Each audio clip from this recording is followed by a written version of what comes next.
Room on here. All right, so got interview number 2 for Rise Above. If you just state your full name. Yeah, it's William Christopher Lee. Awesome. So, first question is, what bike are you currently riding? I guess I have to split that between two, and that's a 75 Ironhead Sportster and a 78 Honda GL1000 Goldwing, all naked like they were sold. So you like the Harleys more? You know, actually, no. I could never fix bikes, so I always went with a bike that would start all the time, and I've actually been a vintage 70s Honda kind of guy most of my riding style and career. Cool. This Harley is literally the first one that I have. I got it a year ago. It's an amazing experience, but completely different from like the GL1000 Goldwing to the Harley Sportster. Totally new world. Yeah. All right. So, I guess, let's see. You've had one accident or multiple accidents? I've had multiple accidents involving motorcycles. I've had probably smaller motorcycles, dirt bike style stuff. I always would wreck on the right leg, so I've had 3 surgeries on my right knee. Not so many scars or anything there. Let's see, there's those. There was one in New Mexico that's left the most steel and screws in my body. That was going around a cattle guard, or a curve. There was a curve and a cattle guard right on the apex of that turn. Brand new road I'd never been on, and so that one ended up with my leg meeting some rocks and the bike. So all the accidents have been off-road? No. Or just, most of them are all on road. Oh, yeah, on road. no, Okay. yeah. Even the dirt bike ones would be actually, in an odd way, involving a skate ramp, a skateboard, and a dirt bike. Oh, there you go. So yeah, most of the accidents have all been actually street. You know, either hit by somebody or losing control of a bike. What would you say your most serious accident has been? That would be the one on the left leg that destroyed the left ankle and stuff, that still have steel in the body and all that. That one laid me out for like 8 months in a wheelchair, non-weight bearing. Gotcha. So, big question, why do you ride? Because as a big guy, it makes me feel like a bird. It's weightless, man. I'm a big boy, and when I ride, it's, I don't feel my weight and gravity. I feel, it's the experience of all the elements and all of that, but for me, it's moving fast with ease. That's cool. That's a really cool description. I love that. So, let's see here. I guess, what was the hardest part about your recovery? Was the helplessness in a way, I think another aspect of riding motorcycles is being in control of your situation and your destiny. And when I was laid up for 8 months, in a wheelchair, I couldn't put any weight on one leg. It was, that was a mental part of the recovery, was being helpless. Yeah, so a lot of it's mental. Yeah, I did not like that at all. I was frustrated. I was angry. I was... it was not a good period. In fact, my wife has a nice big strip of gray hair. She still to this day blames on that accident. Took it out of her. Yeah. Stripped the color right out. Were you scared to get back on a bike? Never. No, even in recovery stage, when I first got permission to put weight on my leg, I'm walking around and I went out and found a cane that I can break down into sections so it fit my saddlebag. Nice. And I was out buying that next bike before I was even out of my cast. That's cool. Yeah, no, I always wanted to get back on as soon as possible, man. It's I wasn't ever scared of, even after getting on the bike, I wasn't ever nervous. It was probably just nerves about just getting used to that bike again. Newer bike, different bike. Yeah. All right, so what gives you the strength to keep riding?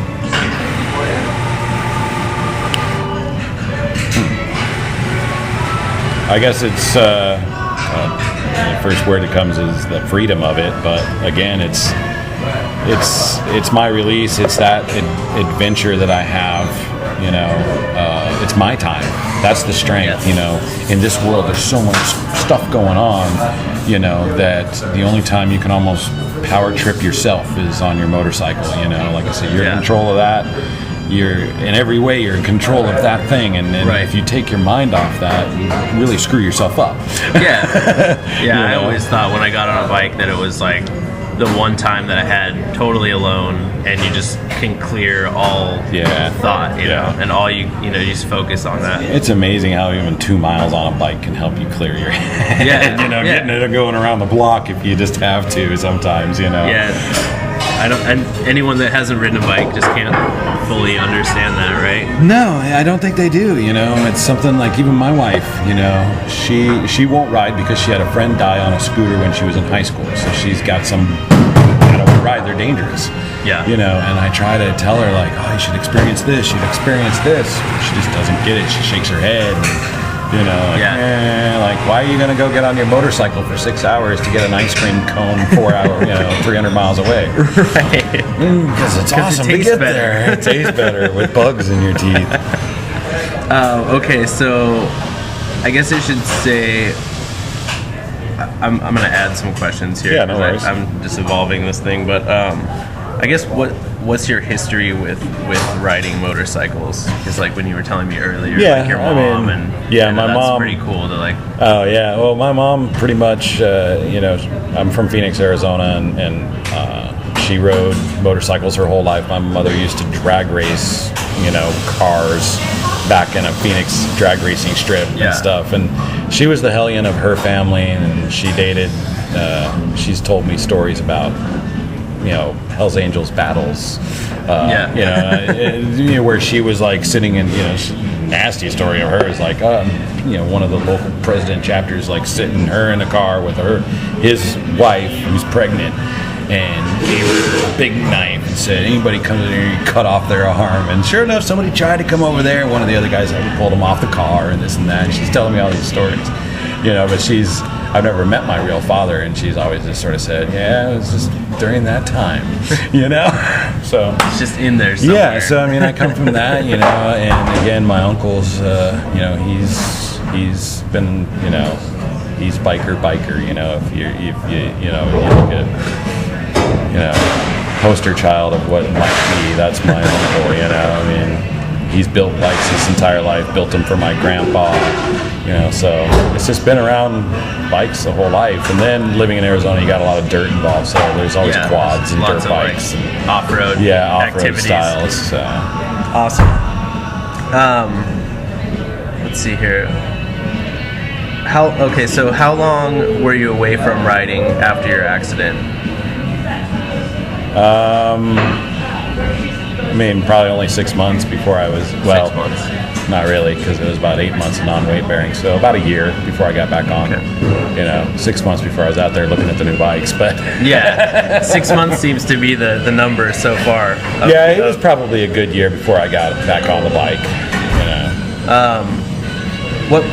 What bike did you have the accident on? I guess we're talking about that was a big old poor man's Harley, a Suzuki Intruder 1500. It was this big old cruiser, and that one, it was we had moved back to New Mexico to help take care of my mother, and went on a ride with some friends that came to visit. Hey, let's go up to Jemez Springs, which is going by Los Alamos Labs and stuff up there. So it was a new road, and it wasn't even going that fast, man. It's like about 35 miles an hour. And here's a little cattle guard there in the middle of the turn. And it's not even a cattle guard for cows. It's more for a natural spring that's running through there to get to a waterfall on the other side. So it was basically overgrown with wetness. And my buddy was riding behind me. He's like, yeah, you got squirrely on that. And I know I got squirrely on there, but I was able to save myself from low siding. Yeah. But I couldn't re-engage the turn I was on. I was already headed in the ditch. And did probably what everybody shouldn't do and fixated, like, that's where I'm going, that's where I'm going. Yeah, it happens to all of us. Yeah. And my friend who was riding behind me, he's like, man, you look like you were riding a bucking bronco. I went from probably 35 down to maybe 5 miles an hour, bouncing on dirt. Holding on to it. Holding on to it. It wasn't until the last second that my foot came off the floorboard and got caught between a big old rock. and just got shoved back into my engine and completely just twisted from the knee all the way down backwards, Yeah. But I remember everything about this, and then snap, and I'm on my ass in the dirt, and I'm like, shit, I made it. Cool. And I went to try to stand up, and it was like, oh shit, that's gonna hurt, And yeah, it did. Yeah, I did the same thing on the top end. When I rolled, I went to stand up and take my helmet off, and I couldn't lift my right arm. Your So I brain sending the signal. snapped the whole AC muscle in my shoulder like a rubber band. It's like ripped off my rotator cuff. damn. So I went to like do this and just like dead to my back side. down. Yeah. All right. So, do your friends and family support your writing? Or you writing? Yeah. Yeah, they do. I've gotten a few other friends into riding with me. I have another good friend, Phil, who maybe you guys even know. He had a bike in the one show. I probably met him. Second year, he had a CB750 gold and black. But yeah, I get good support. My wife, she didn't like it until I got the $500,000 life policy, and then she's like, all right, I guess she's I'll let cool. you. She's cool with it. My daughter, she loves it. My daughter's been riding with me for almost 2 years now. She's almost 9. She rides on the back. She rides on the back. I mean, when she could barely reach the pegs, I was strapping her with belts to me and taking her on the back of my bike. That's and she was cool. loving it. Now she's riding.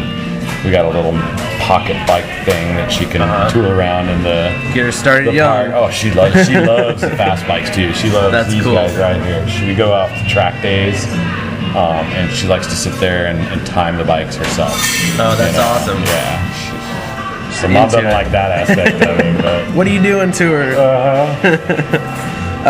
Okay, so down to the gear questions and safe riding.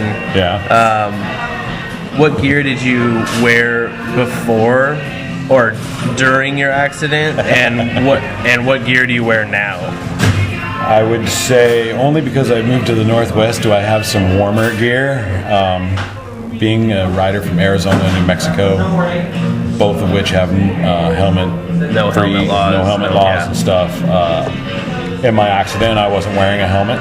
I had leathers on, leather chaps, leather jacket, both of which the chaps have been in other accidents with me that haven't broken stuff. Had a blind Greek lady turn left in front of me once, and no major injuries, some nerve damage on this leg, but that's the only accident I don't remember at all. Yeah. Like riding home from work, waking up in the ER.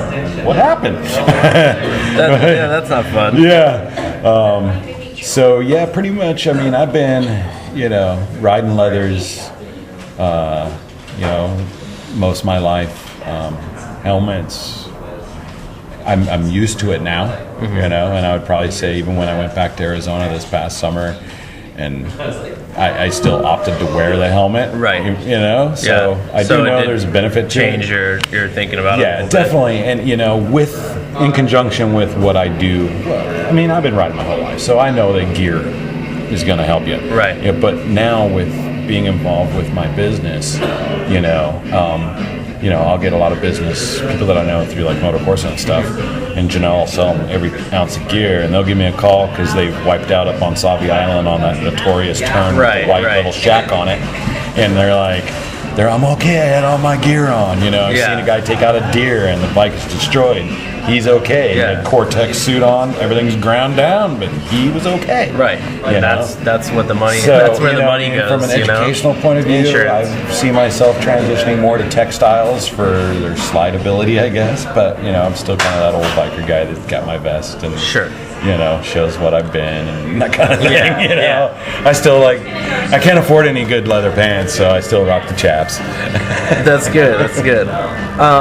How many accidents have you been in the course of riding? Riding? 5.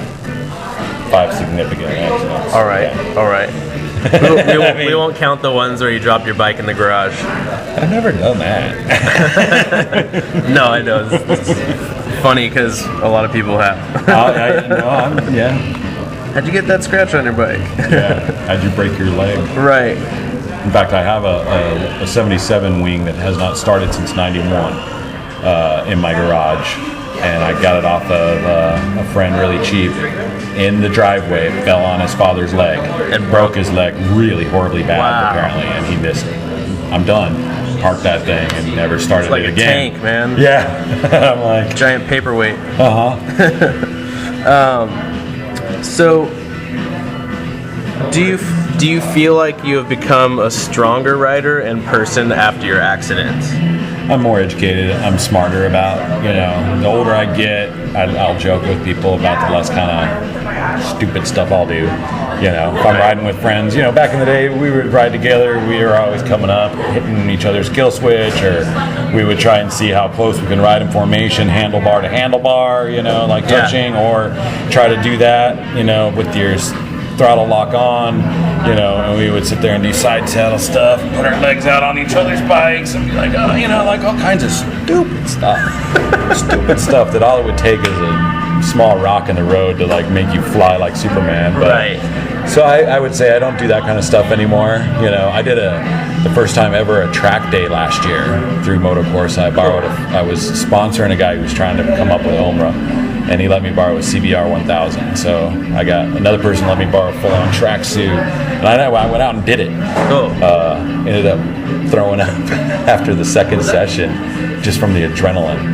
And the guy didn't realize, I educated myself afterwards, how come I was so sick? And I'm like, I guess after you have a big adrenaline shot like that, the come down can often make you sick.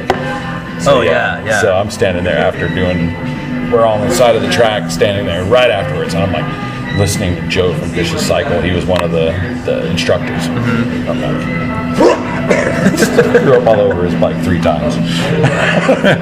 So I discovered through that it's while I do like to go fast, and I do like that, I'm much more cautious rider nowadays. Yeah. I don't show off as much. I don't need to. I'd rather be able to go on a ride again next week. Right. You want to keep rolling. I do. And I guess in conjunction with that question, it might be a little redundant, but what has changed about your riding since your accident? And I guess that's the last. Yeah, back into the same thing. A little bit more, a little bit more cautious about where you're going. Right. And what I would say has changed is even throughout all my accidents, I've taken a lot of different courses. Team Oregon, we even have advanced rider courses up here. I've taken some things called skills days, where they're teaching you advanced rider training stuff. And I've done that a lot, and I say a lot of people should do that a lot.